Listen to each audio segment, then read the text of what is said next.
Hello, folks, and welcome to DroneNation. We don't do episodes anymore. 4/12, 2021. I forget what I called this title. We got all sorts of stuff today. New drones, new smart controllers, new unboxing videos, new everything tonight. So we got a packed show tonight. I'm going to move along quickly tonight. I'm going to try to address people in the chat, but we'll kind of save some Q&A to the end. If you have any good questions or anything, kind of save them towards the end of the show. So we're going to cover a lot of good topics, but I wanted to run that little video first, but I'm going to throw it to Mark, so I'm going to come back and surprise you with a little video. But I just want to do tease. We have Captain Ray Kelly coming up with us. He's going to make a big announcement about a possible drone meetup next year. Then we're going to be bringing in somebody new to the show here, not new in the chat, but new on air, Hot Rod in Daytona. He's going to cover a brand new smart controller, and it's not from DJI. And finally, we're going to bring in Michael Wright. Texas R, what's his channel name now? Texas TXR. He'll say it when he gets it. Yeah. TXR drone guy. Thank you. Mike's got some real interesting stuff to talk about. He did the recurrent test online. He's able to fly at night now. He attended a drone event. So Mike's got a whole bunch of news to talk about. But let me throw it over to Marcus before we kind of kick all this. Marcus, how you been doing? Oh, goodness, Ron. I mean, boy, there's a lot. Everything happens at once, doesn't it? This is going to be a busy few weeks in the drone community. We had that introduction of the Fimi Mini, and I'm sure a ton of us in the chat, and I know both you and I have it ordered. In fact, Ron, I got the notice today that they shipped it, so we'll see when that shows up. They said it could take 37 days, so we'll see. I don't know how they came to 37. That's a very specific number, but that's what they said. And then, of course, there's the big not so secret on the 15th from DJI. In fact, they made the announcement, and we all know it's the Air 2S. I'm ready to hit that buy button. I can tell you that much right now. I'm excited about a drone with a 1-inch sensor. And then we had the announcement, Ron, from Hubsan, that they're coming out with a new drone. You and I have kind of made that assumption that it very likely is a mini. It would make a lot of sense. So we'll see about that. And then, as you talked about earlier, a new smart controller in the works.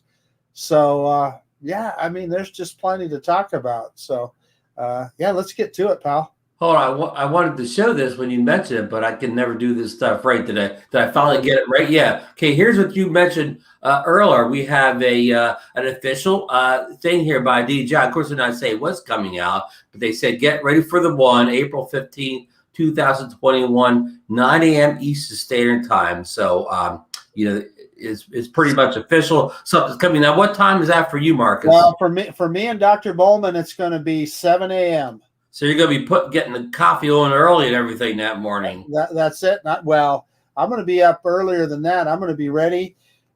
My mouse, I'm going to have. Well, where's your buy button at, Marcus? I'm going to have my ready. It's just going to be twitching right over the top of that. Is it locked and loaded, as they say? It's locked and that's a good way to say it, Ron. It is indeed locked and loaded. Okay, before we get too much, you said we have a bunch of new drones, but Marcus, if I can ever work the technology here, we have another drone coming up.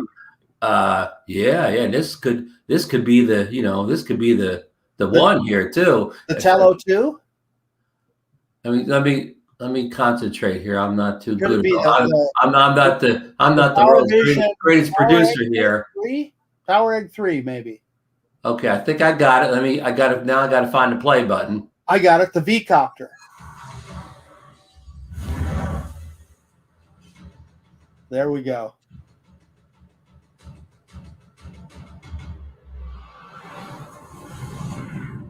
They're being awful coy, aren't they, Ron? Our old friends at Hubsan have something up their sleeve, don't they? Hey, Mary Tyler Moore.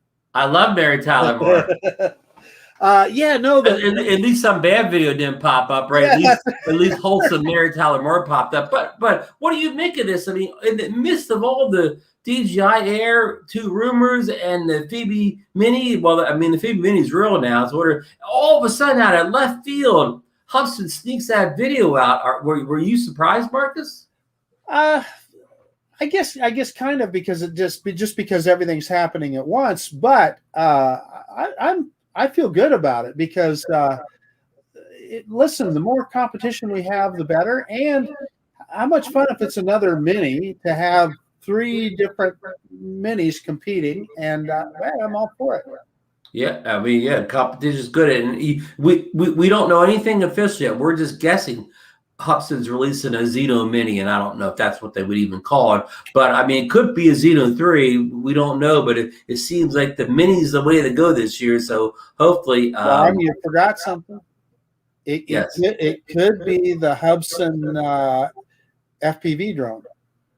Well, there are rumors to that would be a record if they cloned the DJI FPV drone within a month or so of release, but it is possible. So again, we don't have any real information, all stuff for that video. So stay tuned. As soon as we get some information from our sources, inside sources, do we have inside sources? No, we don't. That's another show. Whatever. I'm looking in the chat to see if I see one, and yeah. As soon as DeMarco tells us, DeMarco's our inside source. As soon as DeMarco tells us what it is, we'll tell you folks. Yeah, but DeMarco, listen, he's our Hubsan. He's our Hubsan insider. He's our Hubsan guy, whatever. So, but hey, we'll talk about. We got to move on, but we'll talk about it. We wanted to get that out there a little bit.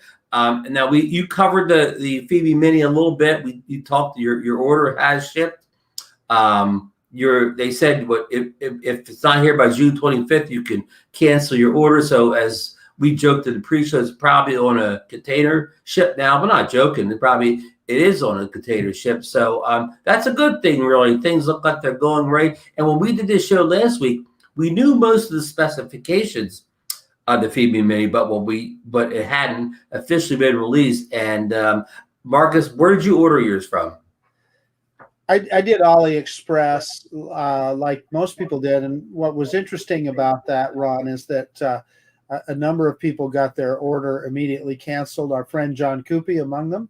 And then we all maybe know, we see Jet Martin in the chat once in a while and comments on videos and so forth. He got a hold of me, and his order inexplicably, same thing, got canceled. And I know both John and Jet then immediately ordered from B&H. So they'll get them. It's going to be interesting to see the timing of that and how quickly they come in.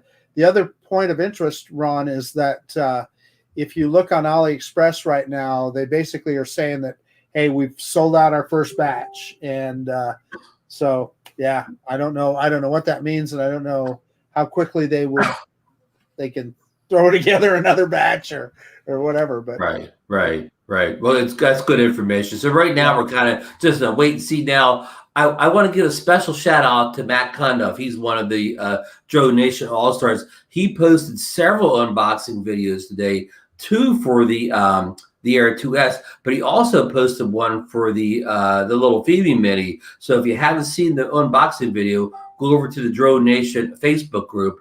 Matt's got it posted up in there. And we didn't see a whole lot we didn't see a flight video. We just saw kind of an unboxing. And for somebody that really didn't look like they knew what they were doing with the drone, but they showed the box, the specs on the side of the box. So we learned a little bit, I guess you'd say, Marcus. Yeah, we should make another point, though, Ron. You made me think about it. Is the difference in the 2 batteries for that drone? He had both batteries in the unboxing. Which was kind of interesting. So it tells you that he's some kind of insider, or he has access to an insider. He said some other person had given him that drone for review. So I don't know, Ron, but yeah, it was interesting that he had both kinds of batteries for it, and he didn't even know what they were, which was funny.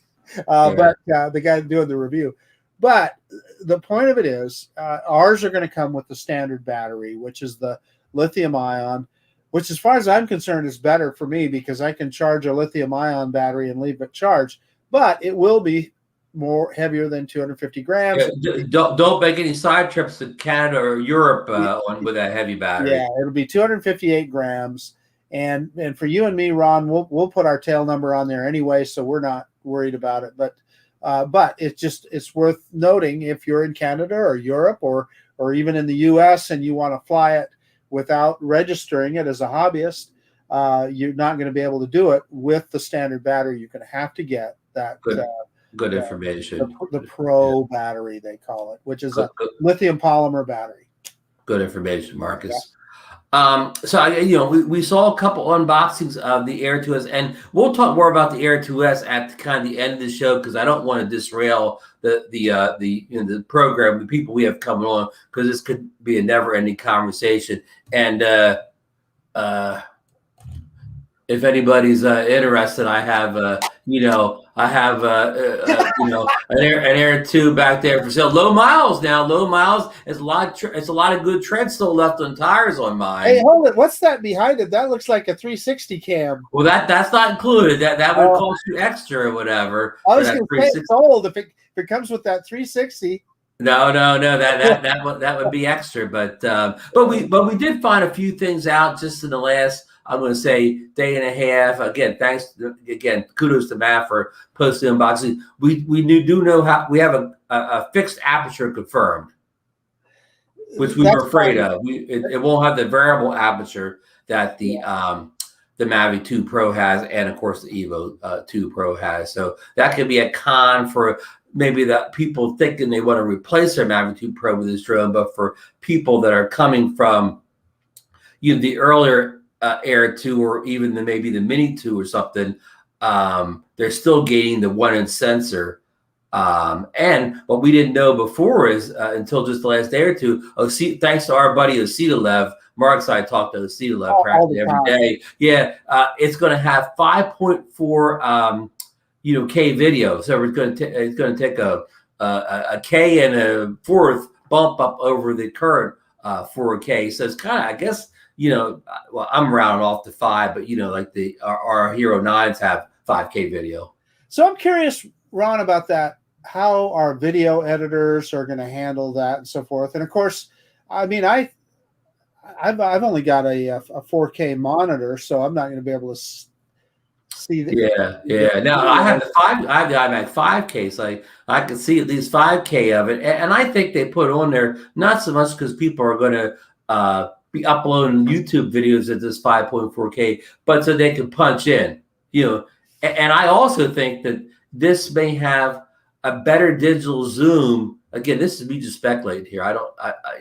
This didn't say it in the box, it didn't say it in the videos, but maybe this will allow for them to even have a better digital zoom than we have on the current Air 2.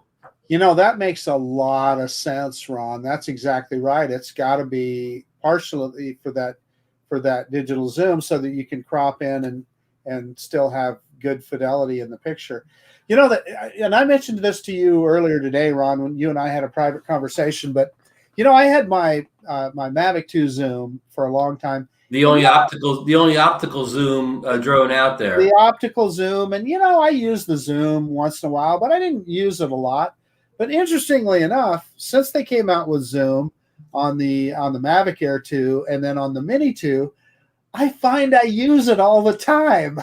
and I had nice optical zoom all along with the Mavic 2, and I didn't use it that much. Anyway, it's just kind of weird. We talked about how on the flap, it's so easy, that function button and the scroll wheel to get that precise zoom. So we could talk about the Air 2 all night, and we're going to stay on a little extra long time because Sean's not going live at 10. So we'll come to the end of the show and maybe talk about more rumors. But you want to move on to our first scheduled guest for tonight, Marcus? Absolutely. Okay. Now we got a guest coming on. He's got some information on a great event. There was a blessed event just less than a month ago in Sebastian, Florida, and it was such a big success. We're going to do it again. So we got Captain Ray Kelly coming in all the way from sunny Florida. So with no further ado, Captain Ray, welcome to the show tonight. Hey, Ron. Hey, Marcus. Captain Ray, welcome in. Good to see you. Good to see everybody in the chat. How's the weather down there? Well, I tell you, yesterday was pretty bad. We had a bad storm. Yeah, I was at the beach in the morning, but by the early afternoon, we had a terrible rainstorm, windstorm, and but the sun is back out today, and it's in the 80s today. So you bounce back quickly. Yeah. Good to hear. So Ray, you kind of have a big announcement for us tonight, don't you? Well, yeah, it's been posted on a few different chats, but I want to tell everybody. Let's make it official. Let's get it live. Let's get it locked down here because people can start making their reservations tonight. It's the second annual South Florida Drone Meetup, and this year it's going to be in Jensen Beach. Well, next year it's going to be in Jensen Beach, Florida, and it's going to be on Saturday, April 2nd. 2022. We're going to do it the same way we did it this past year. It was successful, so why change it? You know what I mean? Mm-hmm.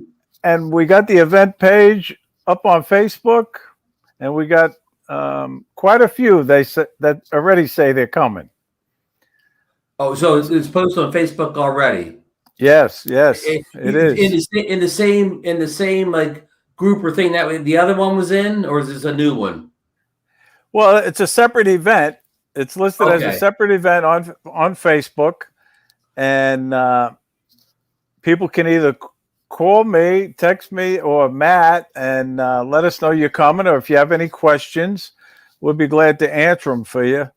But basically, it's going to be the same format, and Johnny Drone Flyer and Brad told me they're going to help me with it along with Matt.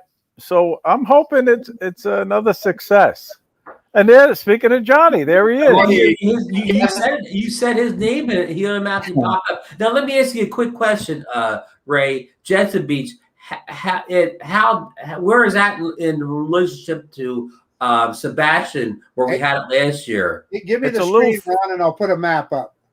Okay. Yeah, it's a little further south, about 35 minutes further south, but it's going to be the same type of format. We picked a park on a causeway over the intercoastal waterway.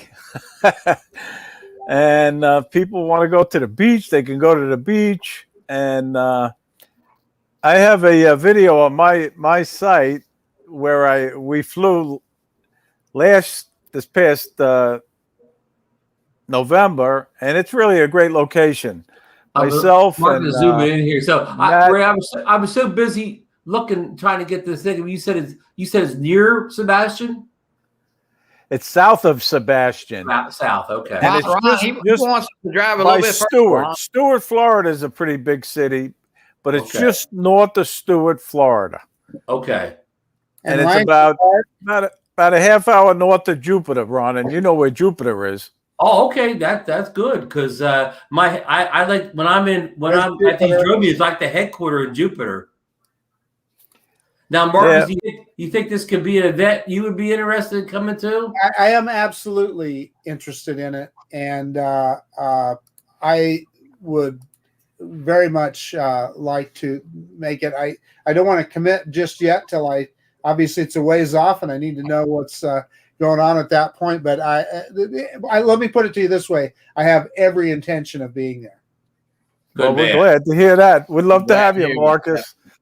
You know, it's not the Snake River Canyon, but it's fun flying over the intercoastal, isn't it, Ron? It sure is. Yeah. And Captain Ray and Johnny and I promise that we'll cut the wind down this year a little bit. Yeah. I got the order in, and hopefully we'll have calm winds. Yeah, it was so fun meeting everybody. I think the drones flying was at least everybody's worry. But you know, if some people who wanted to fly, I mean, you could have put your drone up. So you know, but yeah, it was definitely. We had a couple people take the Mini 2 up and whatever. And absolutely, yeah. Bill Day took his Mini 2 up. Sure did. Yeah. Wind doesn't bother that Mini too much. I was so impressed with Bill flying that Mini 2. I couldn't believe it. I really couldn't believe it. I couldn't not believe it was a Mini 2. And how steady it was. Coming out there like a champ. Marcus, as you was talking, I got an email from AliExpress saying I have to extend my shipping time. Oh. Really? Yes. Delays already. Nothing nothing from B&H though, right, Johnny? No, well, it's back order from B&H. Oh, That okay. isn't that something? That is so phony. I'm just telling you. Yeah. And that's my point is, on the lead up, I was trying to tell people to manage your expectations. Yeah, because, well, yeah. and I know you do. I know you did, Johnny. And I know you understand. I know Ron understands. And Ray, you probably understand too. But there's a lot of folks out there that they think they put their order in and they even take your money out of your account, but yet you don't see it for 3 months or whatever. But what's funny, it gave me the option to put the amount of days I wanted, They did that the last time. And if I don't do it, the order will be canceled. They did that the last time on the Fimi 2020. Marcus and I joke around. I got that, but I did wait a long time. I think Marcus and I ordered like 1 day apart, and we waited, I don't know, probably 3 months, maybe, I guess. Well, Marcus and I always joke around. I think we're what do you call kickstarting these guys? They take our money and they build the drone and send it. It's not built until we send that money in. So what Ron and I have considered is turning DroneNation into a cash cow. In other words, when a new drone comes out, we'll just take orders. Hey, you want a new Fimi, whatever? Send us your money. There you go. I mean, I don't know when you'll get it. You'll get it eventually. Yeah. And Marcus and I put that money into a high interest account until the drone shows up or whatever, and then we'll save all the money that we made in Willie was spray painting them a few different colors besides the orange and white. You want a yellow one? Heck yeah, we got spray paint. Yeah. So it's crazy. Hey, listen, we got a lot going here, so you guys can stick around because we're gonna have some Q&A at the end if you want to. If you gotta run, you gotta run. That's okay. But we're gonna be bringing in a first timer. He's a big fan of ours in chat, and the three of us got to meet him at the event, for the blessed event in Sebastian. But it's his first time on the show tonight, so take it easy on him. Okay, I sound like a broken record here, but all the way from South Florida. It's Hot Rod in Daytona. Oh man! Hey Rod, how you doing? Hey Ron. Hey Kelly. Hey y'all. Thanks for having me on. This will probably be an interesting conversation. Now, Rod, since this is your first time on the show, you want to give us a little, your drone biography, drone biography, how you got started in drones, what's your fly, just give us the short version because we want to get on the topic. Just introduce yourself to everybody in the community with your drone bio. So I'm probably like a lot of people that got into this. I was going to get into the cameras, and I'd always thought I was going to get a really good camera. And during CES 2020, I was kind of watching all the YouTube channels, and by chance happened to run across Flight Path, who was hanging out at the Autel booth, and kind of got me to thinking about, camera, drone. Wow, I can get to play. I could shoot pictures from places that I can't do on the ground. And well, in Florida, there's a lot of places you can't get to from on the ground because, well, there's alligators and swamps and snakes and everything else that might be in your way to go take those pictures. And so that really got me thinking about drones. And then it was probably, I don't know, maybe March when I ran across, you and Marcus and Bill, the drone reviewer, and you guys had one of those shows on about, hey, the Air 2's coming and all that kind of stuff. And I had to be one of those guys who got the Air 2. And then July 4th weekend, tried to shoot the fireworks. And as we all know, the Air 2 with that 1 2/3" sensor is less than desirable in low light. And I kind of got mad at it. And literally the very next day, I ordered the EVO 2 Pro 6K. And then, so anyways, new to obviously drones, not new to sort of technology. I've been working in the IT technology field for more than 30 years. I've probably forgotten more about hardware and tech than most people know. As long as I've been doing a lot of it.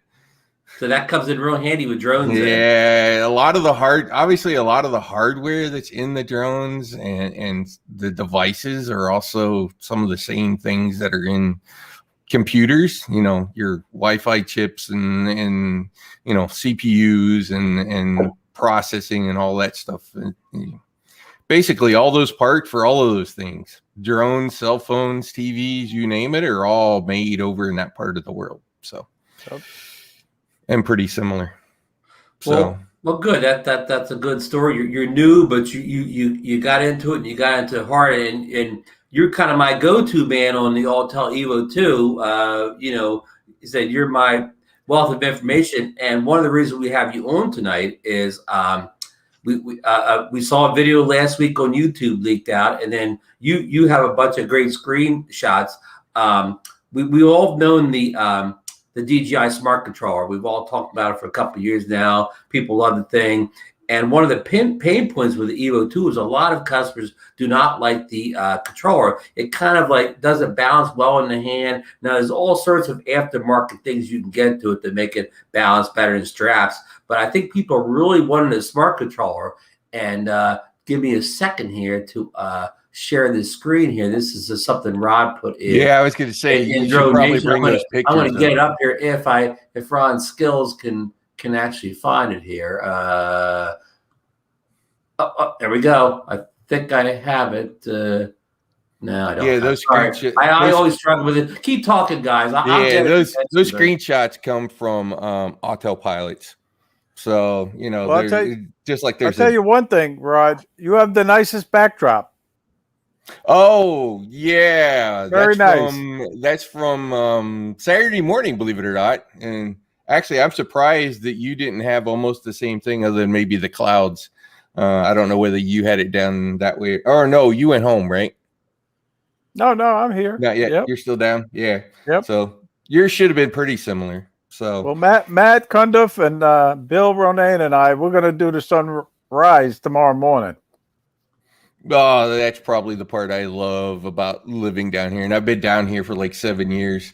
It's always a choice for me whether I just like go out my door, because I'm about, as the crow flies, directly about 4 miles from the beach. Nice. And about 3.5 miles from the intercoastal. So I can literally get my drone up at my house and over far enough that you kind of can't tell. Or I get up and drive 15 minutes and go over to the beach and fly from over there, taking the pic. But anyways, yeah. So this is that smart controller from Autel. I probably knew, I had been tipped off that Autel was working on something like this late last year, November-ish, give or take, by a reseller.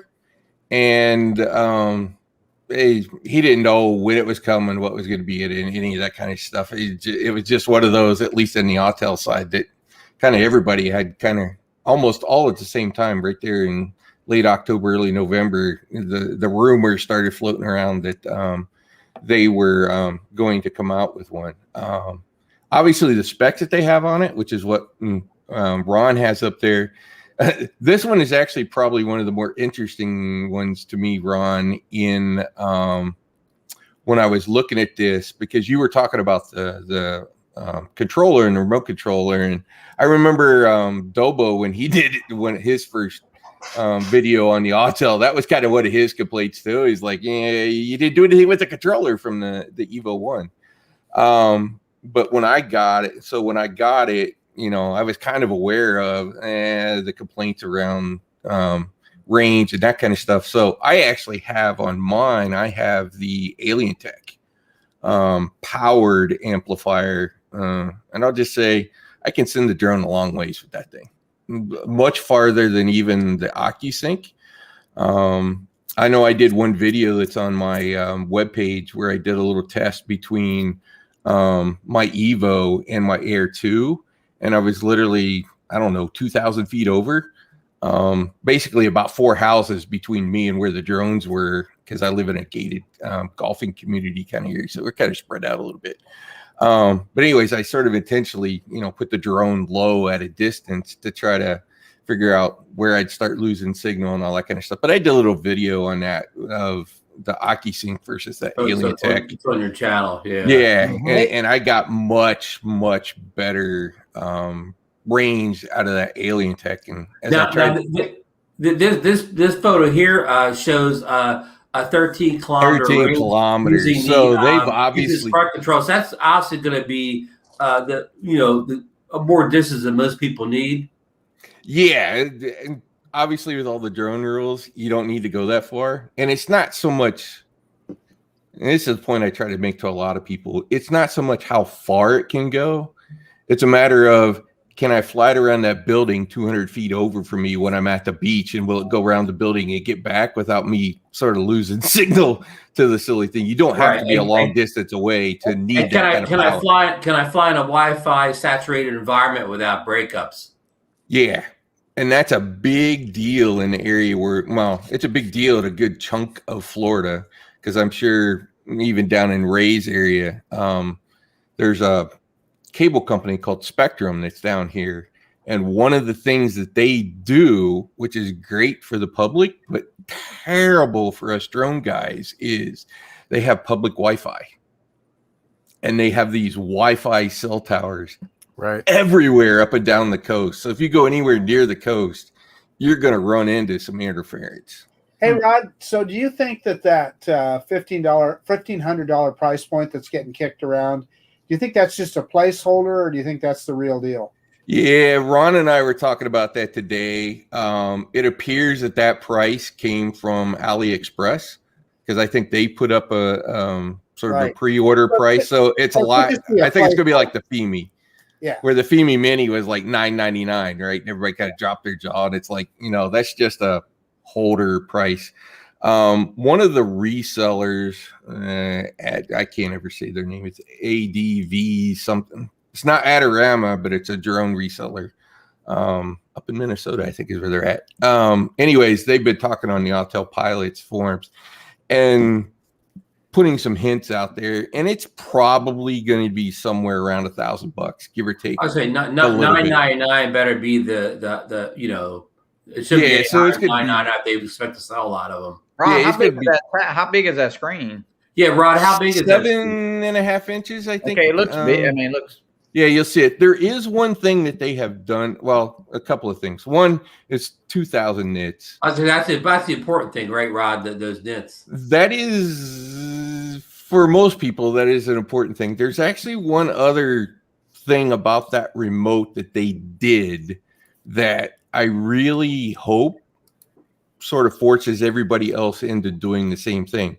Those antennas that you see on there, those are connected to standard SMA connectors, which means you can swap them out and put any sort of antenna on there that you want that uses that SMA connector. Really?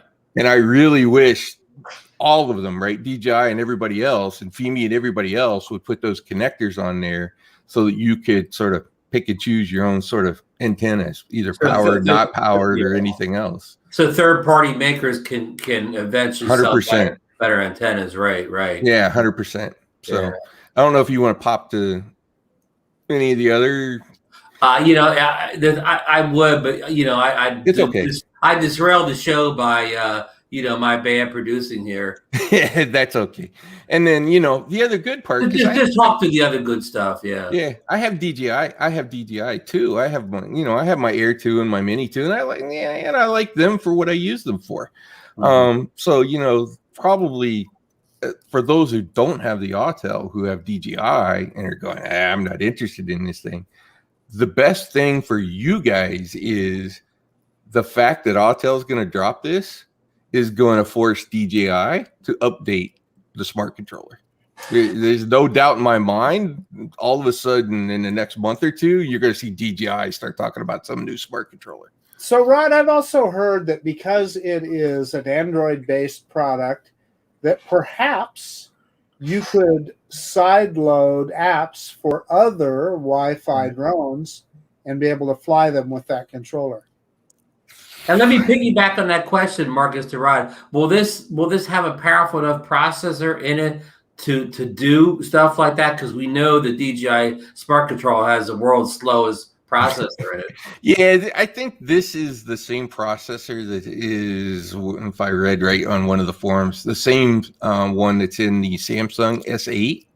So you're talking a pretty beefy 8-core ARM processor. So it's got enough oomph.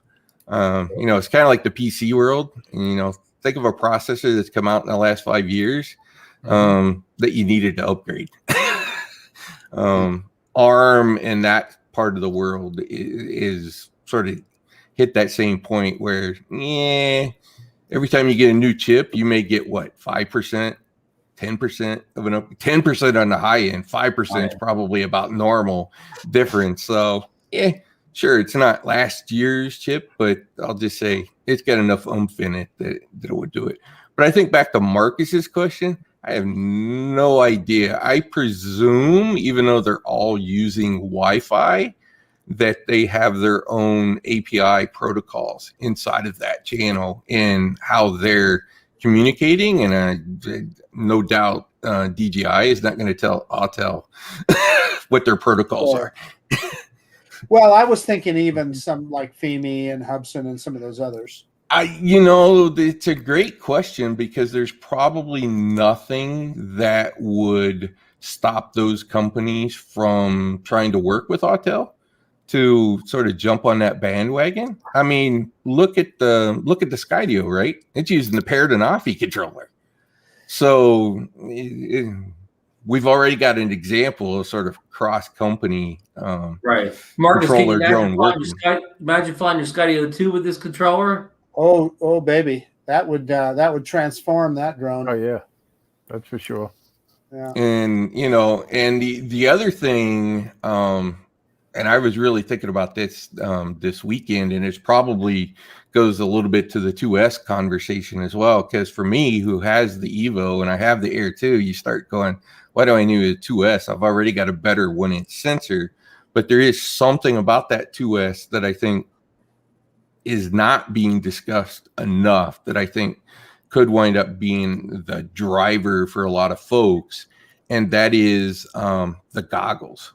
So when I'm at the ocean flying, I don't care. Ron, you saw that monitor I had at the meetup that is so bright. When I'm flying that drone out over, I tend to like the wave hop. I get about 10 feet off the wave tops and sort of fly down the wave. You just can't see. So in that scenario, being able to have a sort of a set of goggles where the screen is like right there, so you can really get a bit of depth perception as to kind of where it is. Cause I'm, it's not like I'm 50 feet over the water, I'm 10.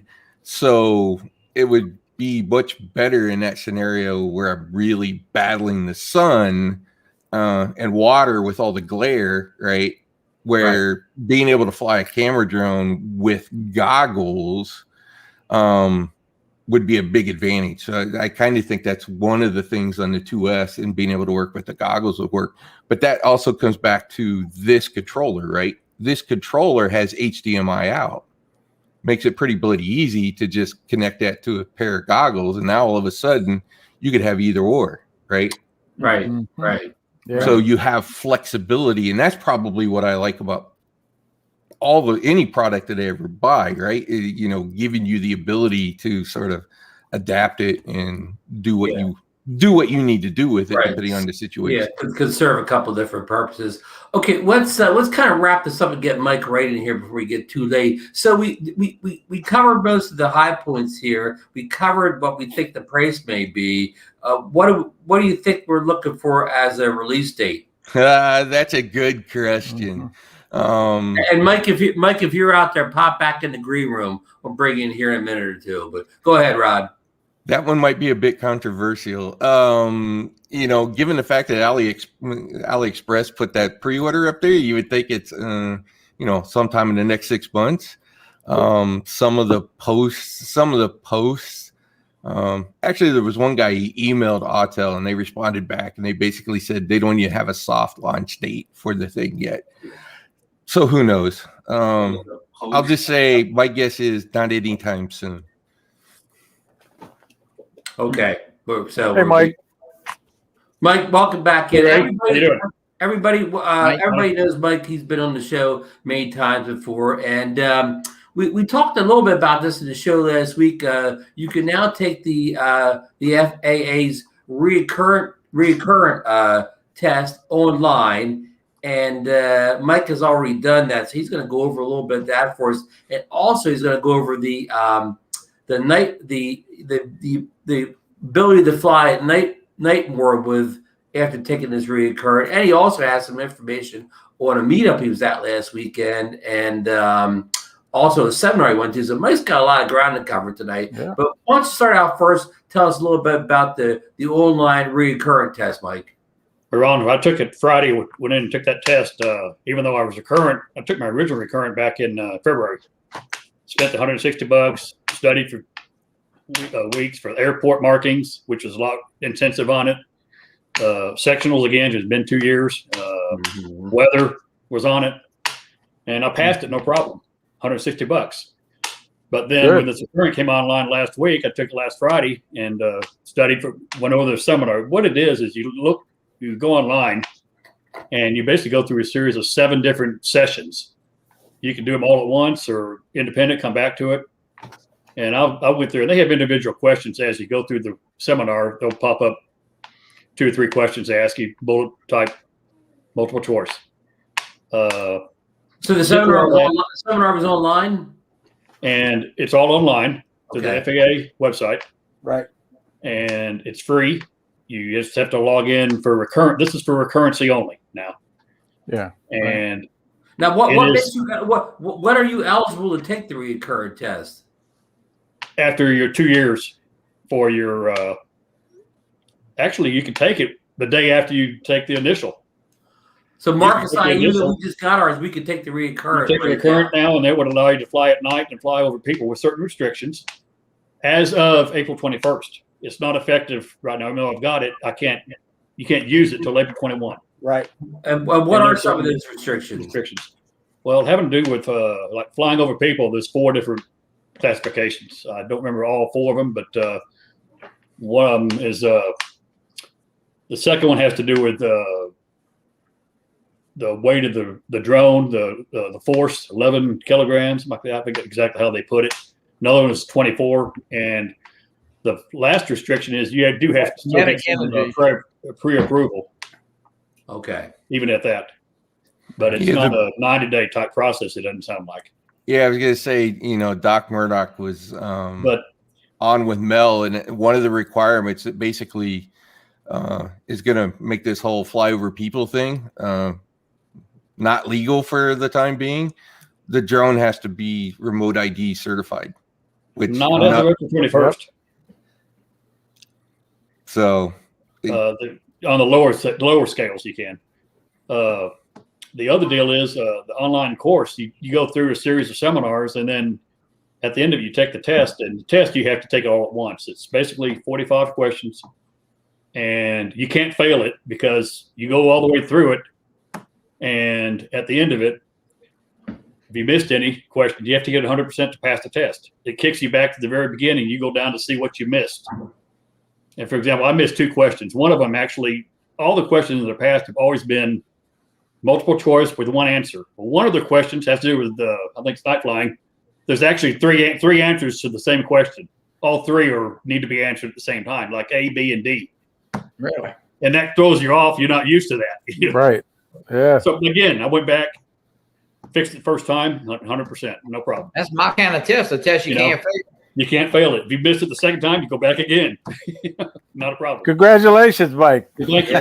Anybody that has their initial test, they can take the recurrent the next day after they get initial to once they have the registration with the FAA online, they can take that and get these 2 additional certifications. Now, for example, my recurrency now, before it was 2 years back in February. Now it's 2 years as of last Friday. So it's just pushed it up 2 more years. So, Mike, let me ask you: when you said it kicked you back to the beginning of the test, Right.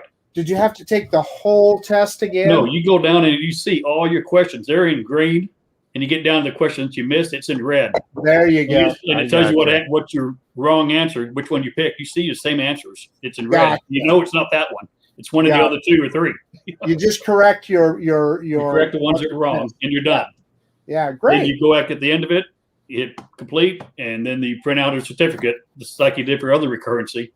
Yeah, and you get a certificate with your original. The other thing we should point out is that you are required to go through the training part of it, right? You have to go through that before to give you the test. It will not let you take the test till you go through the training all the way through. Right. And it's just as very important, very beginning. Make sure you're logged in under your account, because if you go through all that and you're not logged in, you got to go back and start all over. Don't count, right? It doesn't count. But it's very simple, and the prior recurrency test, there's a lot having to do with airport markings, taxiways, and yeah. so forth. I mean, yeah, there was a lot. To me, that wasn't on the first one as much, but this second one's quite a bit. Yeah. And now there's no sectionals, there's no airport markings, there's no weather. It's just kind of common sense for the most part. It's drones. Especially if you go through the 7 sessions. Yeah. So you would recommend people, people should do it then, right, Mike? Oh, definitely. Yeah. I mean, there's no really studying involved in it. You just take the sessions. And I did it all in one evening. They tell you it takes up to 3 hours, but I did the sessions about an hour or less. So, Mike, you're telling me they had questions about things on an airport, which is the thing that we're all supposed to stay away from with our drones? Well, if you're 107, you don't stay away from. I know people here in Dallas-Fort Worth that fly at the airport as part of their work. They have no problem. They get report. They work. They fly around the airplanes or on the hangars. I mean, it's all part of their work that they do, that they're hired to do, and they get authorization from the FAA. Right. Yeah, I know some of the airports have started using drones as a replacement to other things that they have for chasing birds off. They've started putting speakers on the drones because they can cover more area with a drone out there chasing the birds off than sending a dog out to go chase the birds off. They use them for checking de-icing as well on planes in the wintertime. Very common. Oh, yeah. And that's another common deal. Maintenance, all kinds of maintenance and inspections are done now with drones on the planes at the airport. And they're not necessarily in a hangar. They're out in the airfield. So you're going to see more and more uses of drones, no doubt about it. Oh, exactly. But hey, Marcus, very simple. Are you going to manage to get that Army drone so that you can test that one? Since you like to play with those small drones. Can you imagine that's our military industrial complex gone wild. $80,000 a piece for those things. That's nuts. They're only like 3 inches in size. On birds, I think. Do you see something, Johnny? I said Marcus got a question from Sam Burns if he sees it. Yeah, I was just typing it out when Rod was talking to me. So Sam, I guess we'll just answer it right here. So for one thing, we know that it's going to have a different kind of obstacle avoidance. 270 degrees is what's rumored. And we see that extra OA sensors on the top makes it look like a Porsche 928.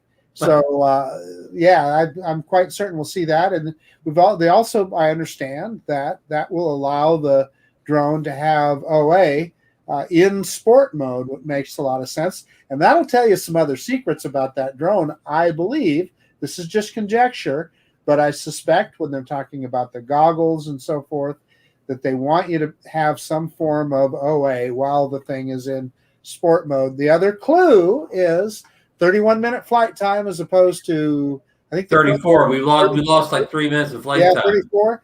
That tells you they're expecting those motors to burn a little more power. Well, why would they burn more power, you ask? I'm willing to bet that thing is going to be a little bit faster. That's just a guess on my part. I don't know anything. And then the other big change, I suppose, Sam, is OS 3, OcuSync 3. we just talked about that a little bit earlier. Do we care that it'll fly 12 kilometers? I can tell you personally, I don't. But if I happen to go behind a tree while I'm out on the Boise River or something, that's when I care, because I want to make sure I have a good connection with that drone. So. Right. Or you fly here as parking that cell tower that always ruins all your flights. Well, that's right next door at the school next door to me. Yeah. The famous cell tower. Well, I'm just telling you guys, one of these days I'm going to take a drone over there and I'm going to land it right on top of that cell phone tower. Anyway, there we go. Hey again, thanks for that answer. And before we're going to take some questions, but let's finish up with Mike here. If you've covered everything you have on that, we'll move on to the drone meetup. But if you still have more to talk about on the testing and stuff, go ahead, Mike. I did attend our Lone Star chapter of the AU VSI. Lone Star chapter had a meetup on Saturday or Sunday afternoon about the new recurrency test. It was just basically a question and answer type deal. But they've talked about maybe a lot of times people who fly near military facilities, they're not part of LANC necessarily, and it's to be worked out. For example, some of the night flying and all that, working with military operations in conjunction with LANC, that's still in the works. Yeah, that's a great point, Mike, because all you have to do is look at a sectional chart and look, not only are most of us really close to MOAs, but we're also really close to a lot of restricted zones. Where I fly at the Snake River Canyon, if I go a little bit east, I'm right in the middle of a military restricted zone. So you do need to pay attention to that stuff. Right. Fairly close to me, a few miles away, there's Carswell Air Force Base in South Bend, Fort Worth. And I've been told, I haven't had to call them, but I've talked to other flyers I know who have called them up, and they have no problem with it. But sometimes you have to set it up maybe a day ahead of time, then call them 30 minutes before you fly, and then they may cancel it immediately. You just don't know. It depends on what happens at that time. But but you want to have a 3 days notice, so forth. Yeah, if they've got nothing going on, they don't care. Yeah. That's not LANC.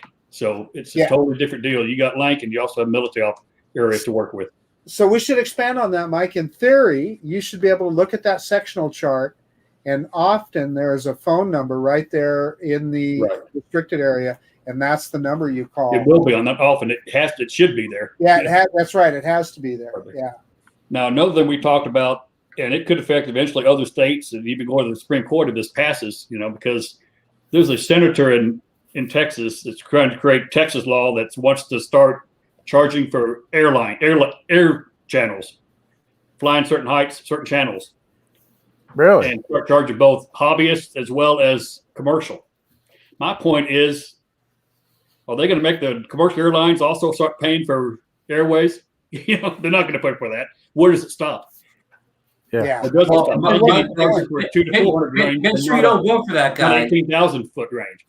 But the guy that's head of the AUVSI, I've known him several years here, and I've been a member of that as well. It's more of a commercial. It's commercial oriented, but there's a lot of hobbyists that sometimes that join as well. But he's also the FAA safety guy for the area representative with the North Texas FSBO office. And he said we're really going to try to fight that. And I'm going to try to get him on some of the YouTube channels here to talk about it, because he said eventually he thinks that if it does pass, it's not going to, hopefully it won't pass. They want us to write a congressman and to fight it, explain why you can't take federal airspace and sell it. You don't own it. Texas doesn't own it. No way. But that doesn't mean that they may try. Well, and there's a state law in Texas they passed 4 years ago. People don't know that it made all previous zoning ordinances that you could fly in any what they call political subdivisions, and says meaning cities and parks, without that they cannot restrict you. And it made all previous zoning laws null and void. However, for example, you can fly in Houston city parks. You go to Harris County, which is Houston, Harris County, they won't let you fly in the city park, in the county parks. Oh, so it's a matter of going to court, unless you convince the park ranger that show them the ordinance, and state law says they can't do that. There's other cities in Texas too that try to restrict you from flying in the park. legally they can't do that. And this ordinance that's passed in September of 17, it did pass, said they cannot restrict that. Even special occasions is very, very hard to get. But all this may change. It depends if the laws, they go through committee. There's like 4,000, 5,000 laws come up, bills come up, and only 300 or 400 actually make it through committees and so forth. But we want to start fighting to talk to our congressmen and so forth, because they think it eventually, if it goes to Texas, if they did this, even though they don't own their space, it could go throughout the country. Sure. So but the FAA doesn't, they control it. There's no reason the state should be able to control the airways or sell them. So Mike, currently by Idaho state law right now, every drone video that you've probably ever seen me post is illegal according to Idaho state law. If you can see somebody's private property on my video, I'm not only supposed to have their permission, I'm supposed to have written permission. Texas has this. It's called the privacy surveillance law, but the Texas law says with the intent to surveil. With the intent, they have to prove that you're intending on surveillance. Flying over isn't intent. Yeah, this doesn't say that. You know, here's what's happened here in Idaho. It's one of those laws on the books, but it's never been enforced. Right. Yeah. And I think that the reason that they did it is, quite frankly, we've got a huge dairy industry in this state. Right. And I think they were worried about people snooping on the dairies and seeing if they were abusing the cows and so forth. So in reality, it's nothing that anybody worries about. Nobody would be able to fly a drone if that were the case. The places we have in Texas, which makes sense everywhere, you know, they have their own electrical infrastructure. You can't fly over electrical infrastructures, critical structures, dams, prisons, so forth. Which makes understandable. That makes sense. Absolutely. But absolutely. You have to be proven the intent to surveil in Texas, and it's hard to prove. No. Yeah. You know, who's going to say your intent is to spy on somebody? You know, it's not. So in my county also has what they call a drone harassment law, and I'm totally supportive of it. What they had was in some of the parks, kids, they'd be dive bombing the kids out there playing around and stuff with their toy drones. Right. Well, yeah, that's a problem. Sure. And we don't want anybody doing that. And I'm glad that they can enforce that kind of stuff. And at the same reason, you can take off on public property across the street from a park and fly over the park. But again, state law did away with that. But the park officials, most cities don't understand that. They don't know that. Right. And the only way you can do that, if you get ticketed, you have to go to court and fight it. Right. Yeah. You may or may not win. You know, it's on your behalf to try to. I had one of those. I'll walk away. I had one of those city employees at the beach park the other day. I won't say he got grumpy with me, but it was one of those. He had a little bit of attitude about, make sure you're flying. It was kind of one of those. I don't care where you fly, but don't be over the people. He was, like he was kind of acting like it was like he knew what the rules were. It was pretty obvious he didn't know what the rules were. But it was, I told him that's why I fly out over the water. Right. I'm always over there because I'm never over people. And I'm religious about even when I bring the drone back in from the water to kind of make sure that I'm flying in a path between people. They bring it back to me, kind of thing. Exactly. The city of Boise does not want you flying over the city zoo. I totally get it. Totally understand why they don't want you to do that, and totally agree with them enforcing that. Well, they don't want you to Fort Worth Botanical Gardens. They don't want you flying. They charge fees now. They started that a year ago. They never charged fees in 50 years. But they can't stop you from flying over it because you can fly over the Trinity River right near it. Take off and fly right over the gardens. But I understand about animals and all, and that situation. But Yeah, I'm afraid I'm afraid the guy that was griping at me has got a big reality check coming once all this real ID stuff comes in place, and you really can fly over people legally. Yeah. No, you can't. Again, No. you're going to have to discuss that as well. But They're just going to have to get used to the fact that somebody's going to be flying a drone over top of the beach, and there's not a thing that they're going to be able to do about it. But there are things that make sense. For instance, I fly out at Lucky Peak Reservoir often by the Lucky Peak Dam. The Army Corps of Engineers manages that. Mhm.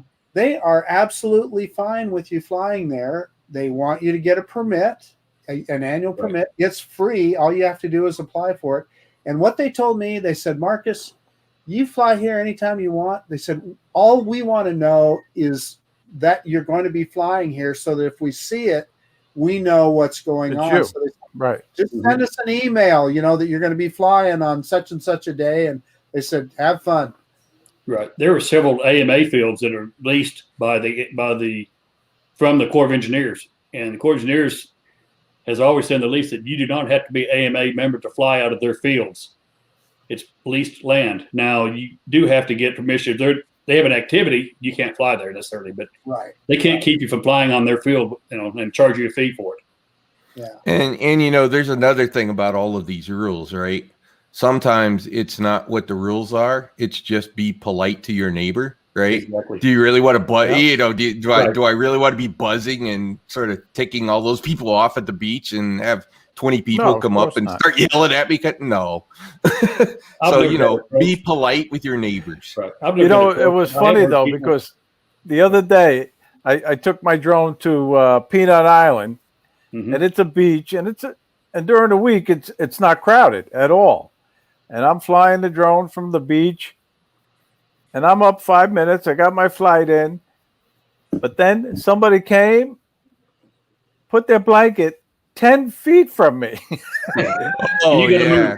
But again, there was 100 yards on each side of me. So I just warned them that I'm flying the drone, and obviously it wasn't a problem, but I did give them, and they looked at me like, oh, yeah, but they didn't move. Believe it or not, they stayed there. Captain Ray, I want you to know I have the same problem when I park my Corvette at Walmart. I'll go clear out to the North 40. And when I come out, there'll be another car. Typically, it's a big truck parked right next to me. Yeah, I kind of had that experience Saturday at the beach. There were some kids that were there, and so I kind of brought the drone in, and I was probably 20 feet off or so, and maybe 15 plus feet up in the air, because it was one of those, hey, there's a drone kind of thing as I was flying around over the water. So it was like, okay, I'll bring it over into their neighborhood. And one of them that wanted a closer look, and she literally walked over and was standing right under the drone. I had to move it. But I mean, she literally walked, right underneath the thing, looking up at it. It's like, let me get out of the way. Yeah. I was waiting for the questions too, but they didn't ask me any questions. They didn't. But I would have took the time to explain all about the drone to them, but they didn't ask me any questions. And Mike knows exactly where I'm talking about. We did a nice long walk around Peanut Island. Exactly. Ray, had a great time. Oh, I'm sorry, Mike. I didn't mean to step on you. Go ahead. Well, Ray, you just made a great point just a second ago, and that is that every one of us are ambassadors for this hobby. And, when somebody walks up to me and wants to know about the drone, as long as I'm, if I'm right in the middle of flying or something, I'll ask them to wait or whatever. But other than that, I always take the time to show them, you show them the screen, you show them what you're doing. And I've had police officers come up to me. I've had park rangers come up to me. And when they see you're friendly and they see what you're doing, you don't have any problems, and you build up goodwill for our hobby. Exactly. Yeah. Hey, Ron, you remember my my little monitor display on my tripod? I do. I set that up at the beach, and I bet 5 people were walking over to Best Buy on Saturday afternoon to go buy a DJI Mini 2 after having a conversation with me, because they were able to stand there and look at that screen while I was flying, so they weren't interrupting me. Rod, you need a link in the description. Yeah, that's what I just said, Rod. You're screwed up. Yeah. Johnny and Ray and I got to see that screen that morning when you were flying. Yeah, that's Rod. That's a very interesting screen. I mean, everybody can stand around and see what you're doing, and that's cool. Like Marcus says, that's that's more than an ambassador what you do. Sure. Yeah, that's the advantage of having that live deck to go with the Evo, is that I can do that. And the other part, and I think I talked to Ron about this with that setup when at the meetup, is the video that's coming off of the live deck is the clean video. So you don't have any of the UI that you have on your tablet or phone connected to your device. So a lot of times I will look over at that screen to make sure that I'm sort of lined up and that the view that I'm seeing is it's a cleaner view and it matches what you'll see when you pull the stuff off of the card versus what you're seeing on the tablet or phone. So it's great. It's great for me, but it's also great for sort of being that ambassador. And, I obviously don't do the live YouTube stuff, but as I tell everybody, I go live. I just go live while I'm flying, kind of thing, instead of via YouTube. That was to share the hobby. Hey, listen, I want to change up. I want to change this just for a second here. I want to shout out Captain Ray. He was one of the callers on Kelly Schurz's show Friday. What does Kelly call that show? Speed dial. He had our good friend Rick Smith on, and you're one of the speed dial in calls, and it was a great call. And also, Kelly even said he would come to the Florida Drone Meetup next year too on the show. I hope he does. I hope he can fit it in his schedule. Yeah. And he announced that he's going to an actual spin up this year, not a virtual one. He said it would only be October, November, December. He's still looking. Yeah, and he's down to two different locations apparently. Right. Yeah.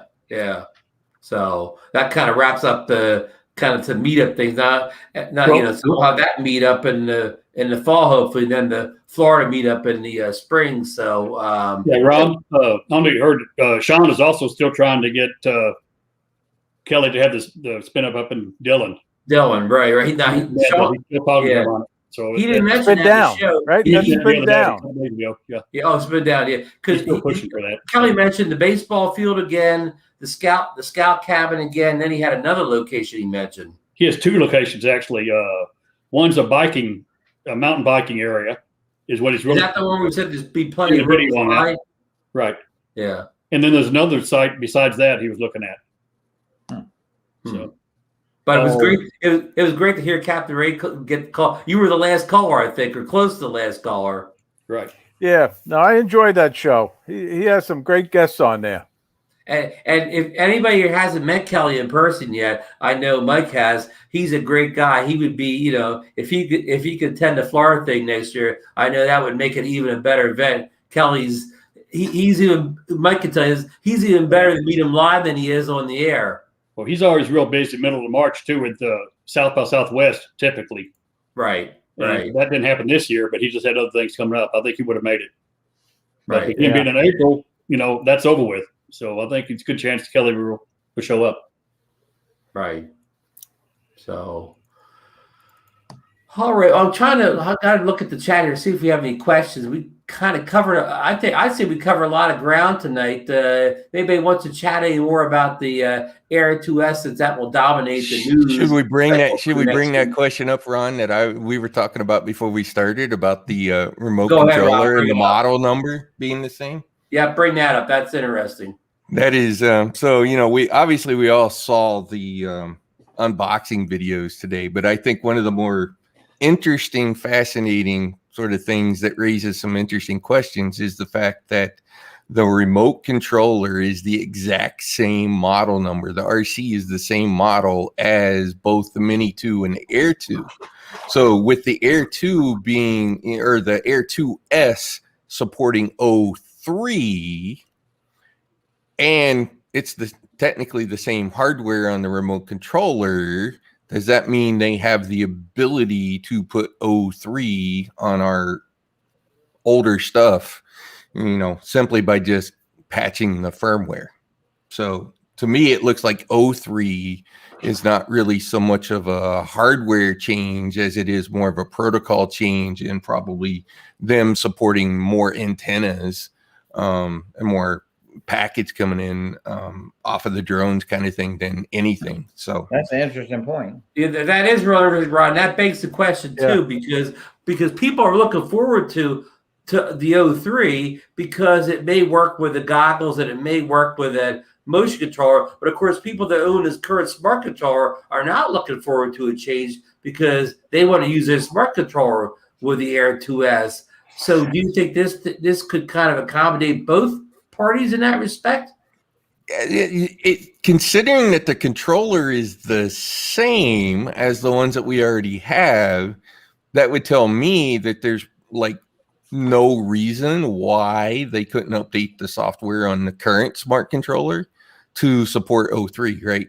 It doesn't look like O2 to O3 is necessarily a hardware change, as it is simply just a software change in how they're dealing with the transmission protocols coming off the drone. That's an interesting concept. And here's another question begs to be asked. Okay, everything you just said, and we've already heard that the batteries are compatible, and it's the same controller. So in other words, I could just sit back and keep my Air 2 now, and at some point just order the drone itself from DJI. Don't get the Flybird kit. Don't even get the regular kit. Just get the drone.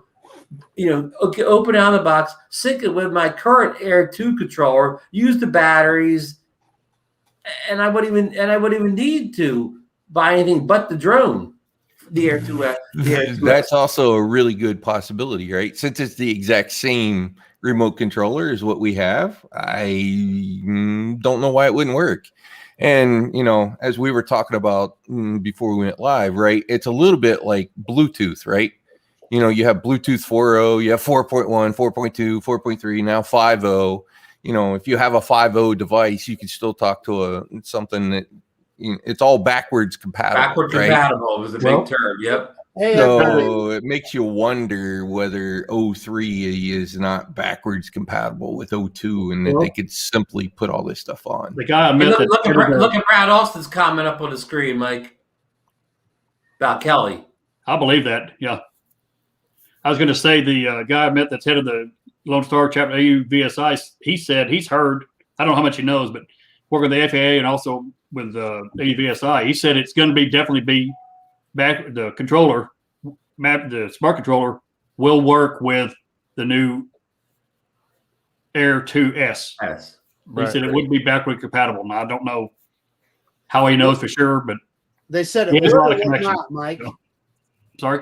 It would or would not? He said it would work. He said it would be backward compatible from day one. Oh, very good. Very good. Hey, Now, I got a quick again, question. I don't know. Quick question for Leonard Oglesby. Leonard, just like you, I'm not sure where to attach the props to this thing. If you can help me with that, I'll appreciate it. Well, there's There's a conversation going on in the chat. Marcus, is that OcuSync 3 compatible with that device? It could be. I saw him talking about it in the chat, and they said it won't fly, and I'm going, well, I can't figure it out. Yeah, a pair of props or three propellers. Yeah. One question I got for the panel: what do you think they will do? Some kind of upgrade to the Air 2?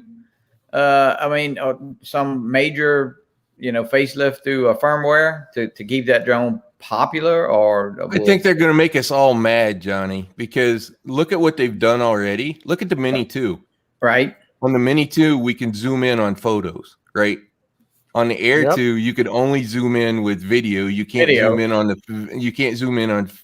the photo. Yeah, so you would think it'd be less hardware to do it with a photo than it would with a video, and they haven't done the photo yet. Yeah. They seem to be playing some games, and that kind of is. They know what they're doing. DJI knows exactly what they're doing. Johnny, they're taking money out of our pocket for no great reason. That's what they're doing. When the Phantom 4, when they come with the advanced I believe they still supported the one that was not advanced as well. It has still new updates and so forth on it. Right. And it was an incremental update, just like I understand this S is. Yeah, I agree with you, Mike. I'm quite sure that the Air 2 will be just fine for years to come. For one thing, it runs on the Fly app, and so there's going to be updates, I'm sure. Sure. Yeah. I've never seen them do away with a drone a year later and have no more updates. So Ron can take his for sale sign down. Yeah, let me take that. Hey, Captain Ray, Bob Casey has a question in chat here about the meetup. Well, the final date of the second annual South Florida Drone Meetup is Saturday, April 2nd, 2022, Bob. And we're going to have it in Jensen Beach, Florida. And Bob, you better come because it wouldn't be the same without you, buddy. We may cancel if you can't make it, Bob. Yep. Looking forward to seeing you again, Bob. But he's got to grow that beard back out.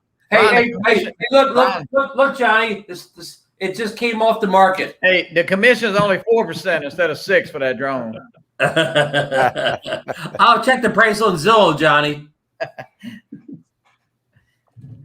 Hey, Marcus sold his, but he done a good thing because he's going to be into the new drone for not a lot of more money. So there's nothing wrong with that. I mean, he's gonna have the newest drone, and he's probably only going to be in a few $100 more. Yeah, hey, Johnny, while I got you on that topic, I know Bill, the drone reviewer, he doesn't like the price, the $12.99 fly more price of the Air 2S. Now that we've seen kind of most of the specs, today, do you think it's worth the $12.99 for the fly more kit and presumably $9.99 for the base kit? You think that's a fair price for everything we're going to get with this drone? You asking me or you asking Marcus? I'm asking you. Yeah, I mean, from what they say with the camera, with the sensor, yeah. I mean, that's a big deal, and then obstacle avoidance. So yes, it's got a lot more, and $12.99. I mean, not that that's not a lot of money, but the Air 2 was what, $9.99. So the fly board was like some odd price, like what, $9.79 or something, and the base was $7.99. And of course, we've learned too that I don't know if this makes a difference to most drone flies, but we get that 5.4K rather than 4K. I mean, we saw EVO try to bump up the K game on their side, and it didn't seem to be a great marketing tool, especially at the beginning. But do you think the 5.4K is going to help sell this drone more, the extra K, the K and a quarter? I mean, personally, for me, I don't think that matters a whole lot, but I know for the photographers and all, yeah, I mean, yeah, definitely. And like Marcus said, I'll tell you why it does. Go ahead, Marcus. I'll tell you why it does, Johnny. It's that digital zoom. They're going to put digital zoom on there, and the more resolution you have, that will be important. The more you can do, the cleaner, yeah. You guys just made me think of something, though. And Mike, this question is for you. So if indeed it is still compatible with the smart controller, right? All their drones in the past, they've always offered a package with the smart controller included, including the Air 2. I wonder if they will have a smart controller package with the Air 2S. Never know. Yeah, I do know I'd be interested in selling my Air 2 if it works with the current smart controllers. I use that for my Phantom 4. I used it for my Pro 2. I use it for my Air. And I like that compatibility. And I also like the idea. I think for people like I did, I bought the FPV, works with the goggles. I think it's going to work with the motion controller as well. To me, that's a plus. But if the Mini, so that's why I would maybe consider upgrading. If I could get, if it works for the motion controller and it works for the goggles and it has a larger sensor and lens, those are a lot of pluses. But if the Mini 2, the Air 2, and the Air 2S all work with the same controller, when will they offer a drone with just out having to buy that controller? Yeah, probably never, but because I guess they can make more money that way. Right. But it would be nice if they would just sell you. The smart controller won't work with the Mini 2, but it will work with the Flyway with the Air 2. Right. And it probably only doesn't work. It doesn't work always. Just because it's a Fly app doesn't mean it's going to work. Yeah, yeah, right. I bet you could. I bet you the Mini 2 could work with the smart control under wireless They because just choose not to make it work with it. Work with the smart controller or Bluetooth under wireless. That's right. Yeah, and the Tello, right, Mike? Tello, will it work with the smart as well? I've got a Tello. I haven't flown it in a while. Yeah, it works with it, but it's crippled. Like I forget what it's. Rick at Drone Valley did that. He flew his Tello with the smart controller. Okay. Yeah. I've still got my Spark. I'm going to sell it, but You got a little Spark still? I still got a Spark. I got like 5 batteries. I've only flown it maybe 15 times. You know. Hey, Mike, will there ever be a Spark 2? I'm not interested in it. I don't know. Hey guys, I want to point out something here. I doubt it. It's gone. We have a commenter, Drone Guy, is saying that the smart controller is a dual band controller. The 2S uses tri-band. Therefore, he's saying it is not compatible. Not compatible. Yeah. Yep. Well, Dr. Ted, he's gonna get that new drone, and I know Matt is. You and me both, Dr. Ted. We'll go out to the Snake River and we'll go fly it. So Marcus, so you gonna go to Best Buy and get it, or are you gonna order it? I'm gonna order from DJI. Yeah. Hey, Marcus, I'll just say it's only software. There's no reason why they couldn't. I know I sent Ron a link today on channel bonding on Wi-Fi and sort of how all of that dual, triple, and everything else works. There's nothing terribly. It's not something that DJI invented. Go look at your friendly Wi-Fi router, just go do a Google search on Wi-Fi channel bonding, and you'll find all the standards and when it came out and all that kind of stuff. They've just kind of given it their own name. So for how all of that works software wise. Rod, is that like when my wife tries to get me to watch the Hallmark channel and I try and get her to watch the Motor Trend channel? Is that channel bonding? Especially if you put the TV side by side. So you have that bonding moment. Yes. Do you see Lon's comment? Yeah, did you see Lon's comment up there? He said the third channel goes to the goggles. If that's the case, it would need to be to go to the Air S. I mean, the Air. Yeah, and right. As we were, as we were kind of talking about in right? They're using the standard Wi-Fi chips that are used in smartphones, computers, and everything else. There's, you got the 2.4 and the 5 gigahertz bands in there, and they can essentially do any protocol that they want to do across those bands, right? So it's all possible. Like I said, it's just all software. We'll all know by. What do you think, though? Why do you think they put the Mavic 3 on hold and came out with this Mavic Air 2S? I just don't see that. I thought the Mavic 3 was coming out. Probably. I think it's a price point. They're gonna make you spend $1,300 before you spend $33,000. Yeah, I think there's probably two things that are going on here, and I talked a little bit about it on the DroneNation Facebook. One is I think it is a sign that the Evo is actually putting a little bit of a hurt, or at least enough of a hurt that their corporate guys have noticed.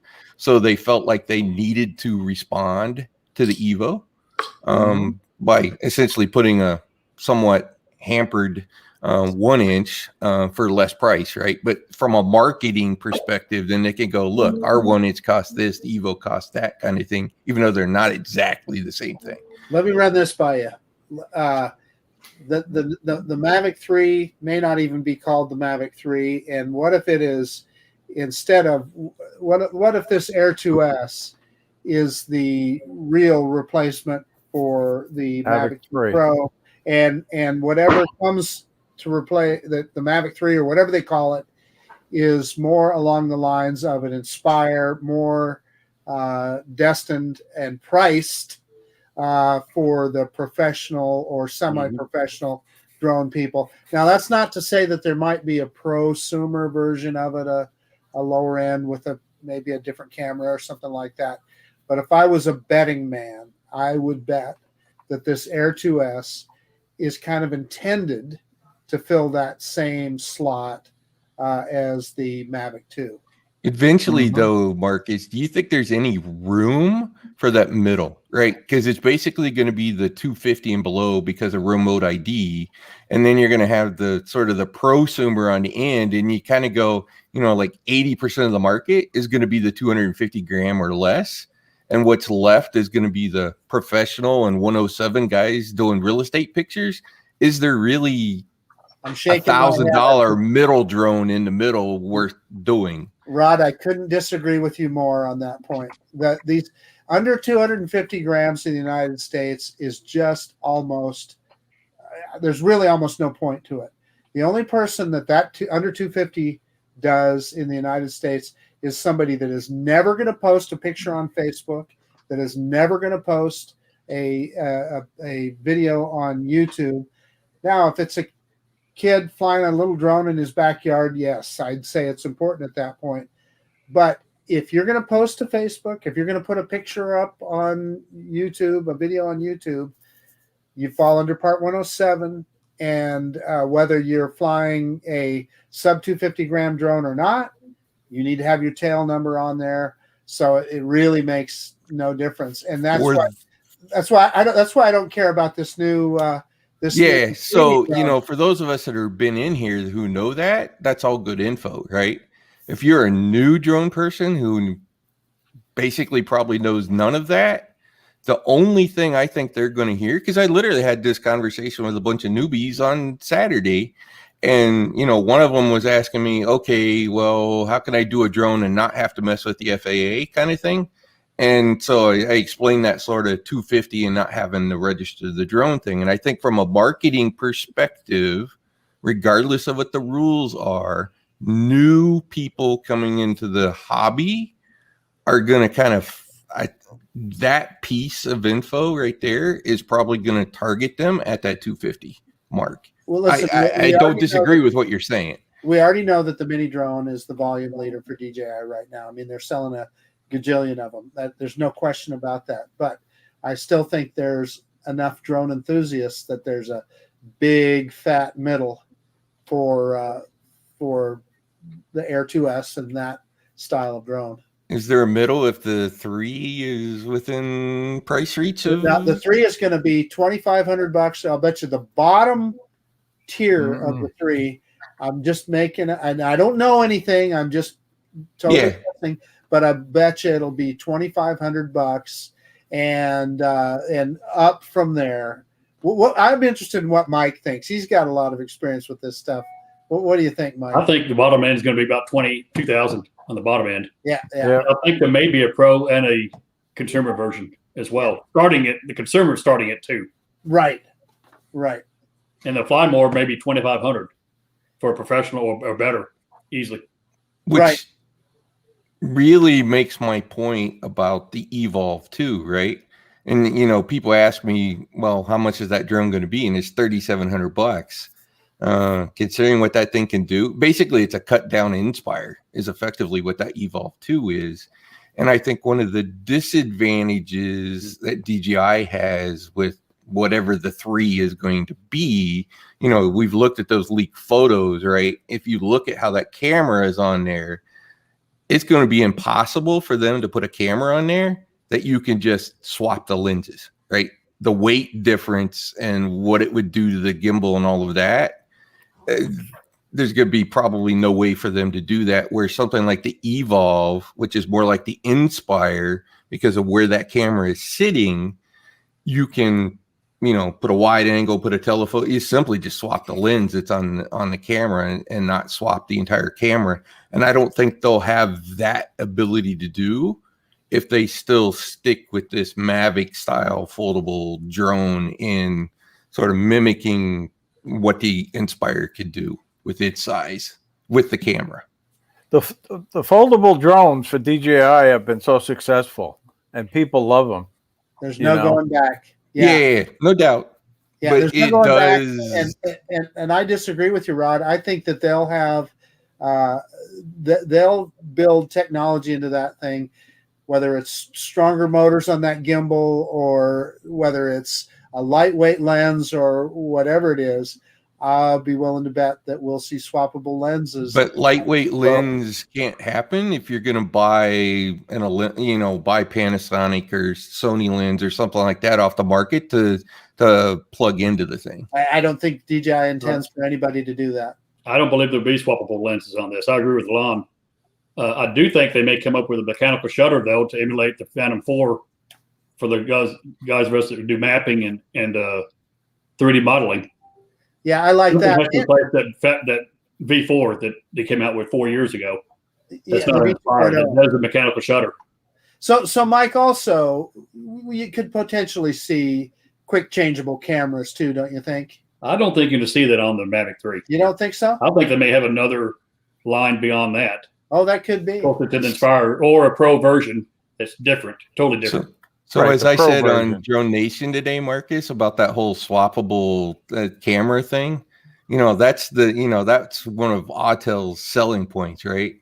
But I'll tell you, I love that drone, but I'm disappointed in them in not bringing other cameras out. The only interchangeable piece of that is, you can get the camera from the next model up. It's not hey, we're gonna give you a wide angle camera that you can put on, or we're gonna give you a telephoto camera that you can swap in there and kind of thing. So it's interchangeable, but zero options. So I'm kind of becoming a big skeptic of. I think that as a marketing bullet point on a thing is about all it's worth. Yeah, maybe so. Maybe so. All I know is that DJI tends to surprise us, and they always surprise us to the upside. Good night, Let's Greg. hope they do. Let's hope they do, right? Let's hope somebody delivers on that promise. Yeah. They haven't. At least for me. We've seen most of the specs for the Air 2S now, so we know that it's pretty close to what the Mavic 2 Pro has right now. So the 3 is definitely going to have to be a considerable leap forward what we're seeing from this Air 2S because it's set the bar pretty high now, especially at a price point of we'll say $999 for the base kit. The price point and the feature set are going to set a high bar for the 3. The 3 better really bring something to the table to inspire people who own an Air 2S to upgrade to that or get it. Ron, I really believe that the M3 is going to have a lot more capability similar to the Skydio 2. I think they're going to pick on that. That Skydio's been out a year and a half. DJI has not responded to that. They're going to do something. They've had plenty of time to re-engineer the technology in that drone. It's been a year and a half or almost 2 years by the time it comes out. So They'll I think you're going to see much more obstacle avoidance on the M3. Yeah. So that'll be the showstopper then. Right. Yeah. Their big problem right now, and this is a worldwide problem, it's not just a drone problem, is trying to develop any new product right now that requires any sort of chips, be it the CPU that's in the drone or the sensor in the camera. Trying to source those and actually get them is next to impossible right at the moment. Worldwide capacity has been delayed. So I literally saw one of the tech guys come out the other day, and he basically said there's zero chance that anything computer related that needs chips is going to get anywhere better until sometime probably late in 2022. You have to remember they can't build a chip fab in a day. Something a little bit on a similar matter is I don't quite understand how DJIs say they can't support the Air unit because lack of chips. Yet Cadix has no problem supporting getting the chips to continue. I can answer that question. Yeah, I can answer that question. Is there worldwide shortage? Why? With the COVID stuff, one of the things that happened in the manufacturing side of the world is a lot of companies canceled their chip orders. And so when other people jumped in, when those companies who canceled their orders decided, hey, we need to wait 9 months, they have to wait 12 months before they can get delivery on any new order. So if they had canceled and bailed out, so kind of what you're seeing in some of that are the guys who went ahead and kept investing versus canceling their orders and then bailing out because the guys trying to get back in line right now can't get chips. That's what End happened of to the story. auto industry. Yeah. Yeah. Same And thing. the down auto to your industry Chevy got dealer. worse. Go down to your Chevy dealer right now and see how many cars are on the lot. There's none. There were literally 2 plants in Japan that caught on fire that were making chips for the auto industry that are just killing it. I think there's more to it though. If Caddx can get the chips, DJI, if they wanted to, they could get the chips. Yeah, the other piece of that though is I don't think they want to be in that market.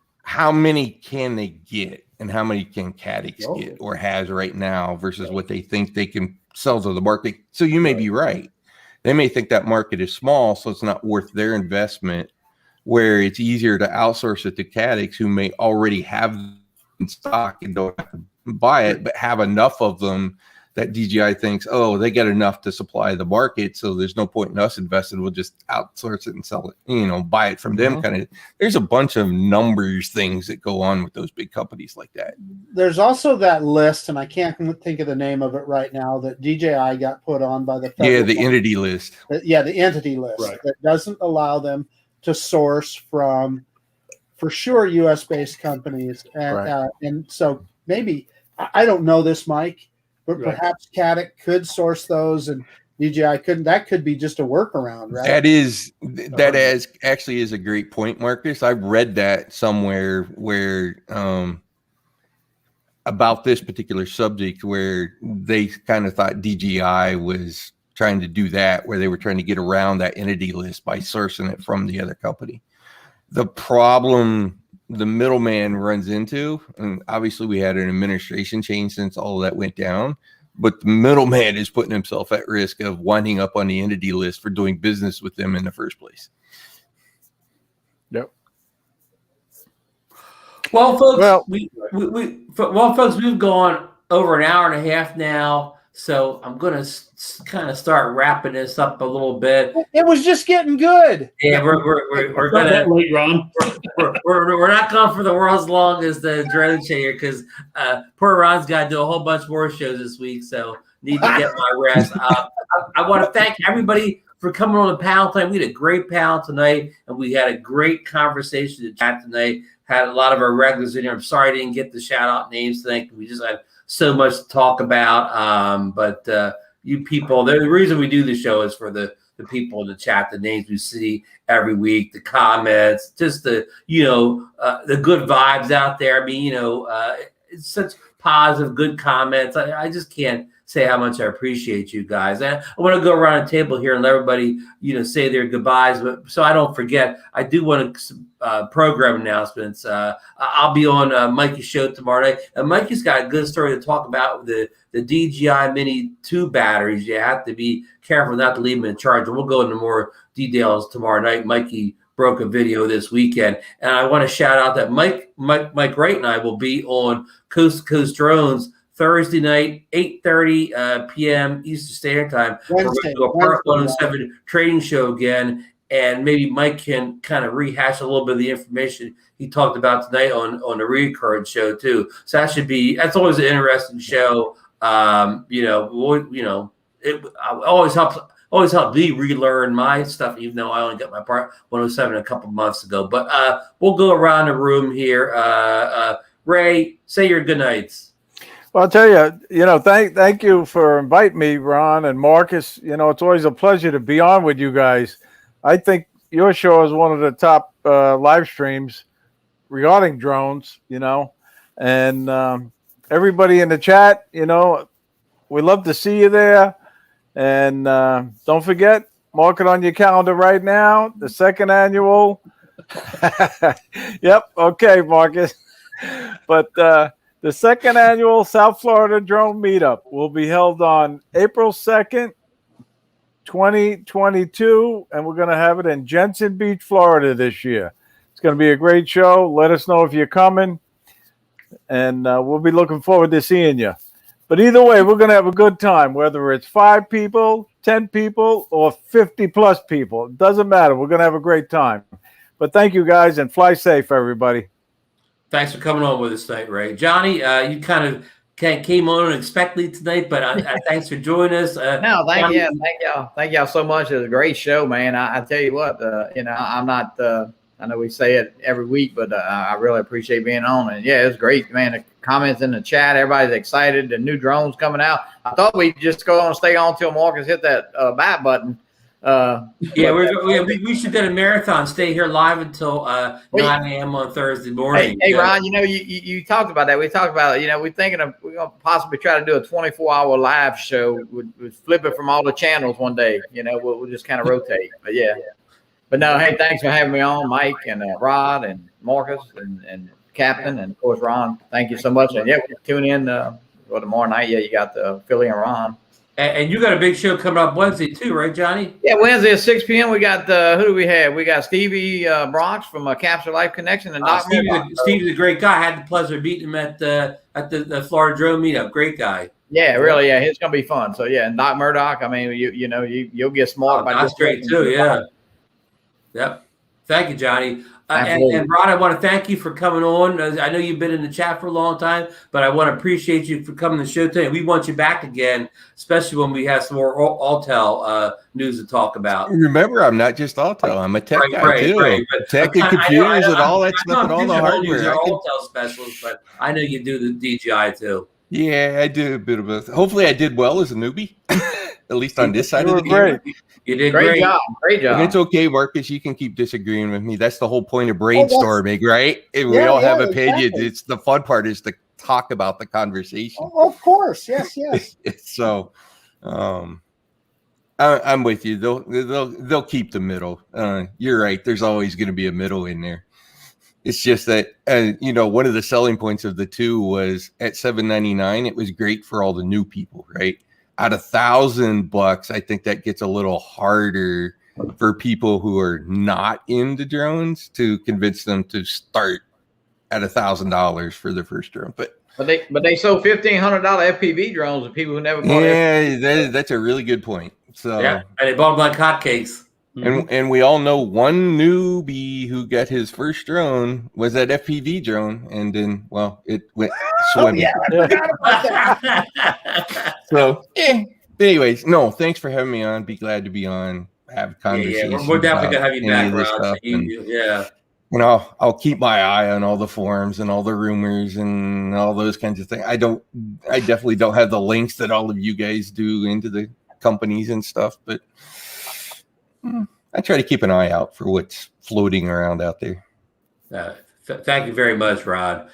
Have a good evening, Mike. Any final thoughts? Yeah, Ron, Marcus, I really appreciate you having me on. I really enjoyed it. Had a great time, and enjoyed the whole group, guys, and all the chats. Now, Mike, you were like the star of the show tonight. I thought the stuff you had on the recurrent and the night flying and over people. I mean, that's great information. So much of that gets spread out here on the on the shows and the internet, and we get bits and pieces of it and not put it all together. Right. So it's nice to have you explain it all the way through and not just bits and pieces of it. Okay, well, thank you. It was a great time. All right. Good night, everyone. Again, thanks for the panel. Thanks for everybody. What about Marcus? And I got to keep up here, Marcus. He's muted. I forgot Marcus. I'm in a hurry to go. Marcus, what's your final thoughts for the evening? Hey, no, I'm gonna echo what everybody else said. Boy, what a panel we had tonight. You guys all bring so much to the table, and thank you so much for coming in tonight and passing along your knowledge, because it is much appreciated by both Ron and I. Hey, it's really, the other thing I want to say is it's really an exciting time right now. We've got a bunch of new stuff coming out. So yeah, I mean, fly what you got, but enjoy all this stuff that's going on right now with the Fimi Mini and whatever's coming from Hubsan, and of course this Air 2S is the elephant in the room, and people are still all of Twitter over the FPV drone, the DJI FPV drone too. So lots of fun stuff going on.